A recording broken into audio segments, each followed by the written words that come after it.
So for our chicken here at ChefSteps, we do it a little bit differently, and it takes a few more days, but it actually doesn't take much work at all. You take a few minutes in the beginning, a few days in advance to remove the wishbones. That's what you usually do with any chicken, really, just to help carving later.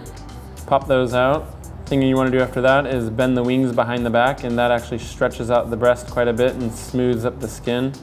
We truss the legs together just at the joints. And you want to truss them very tight, and you want to get a lot of layers of twine behind them. If you don't do enough twine, the twine can actually roast and sear away actually when you're cooking it. So you get lots of twine, that way they don't fall in the oven on the last step. Nicely beautiful, naturally shaped chicken. Next step we do is we make a brine. You use nice cold water for this, and you make a nice salty brine, and you can play with the salt and sugar levels as you want. We just do salt in ours. And then without puncturing the skin, we inject the breast and the thighs and pretty much any meat you're going to eat. If you want to eat the meat, put some brine in it, and it'll make it juicier and more flavorful later. Once you do that step, you hang it in the fridge for up to a day, 2, 3, 4 days. It really depends on your fan and when you need them, really.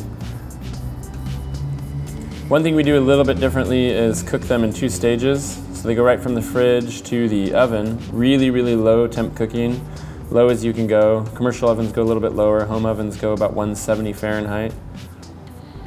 And you can really cook them at almost any temperature you want, interior wise. We cook ours to about 62 to 63 Celsius.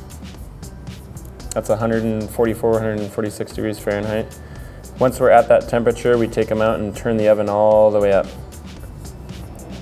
So they're cooked and ready to eat right now, but they're just not glassy, they're not crispy, skin's not nice and golden, and that's what we want for our roast chicken.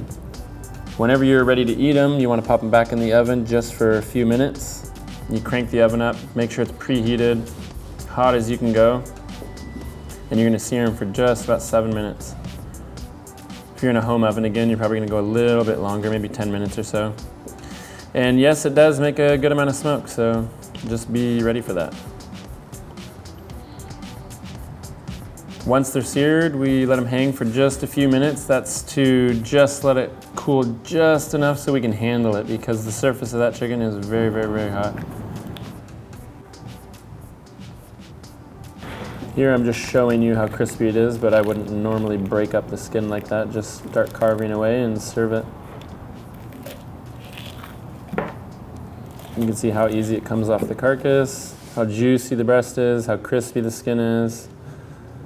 And like with any food like this, you just want to serve it as quick as you can, that's all.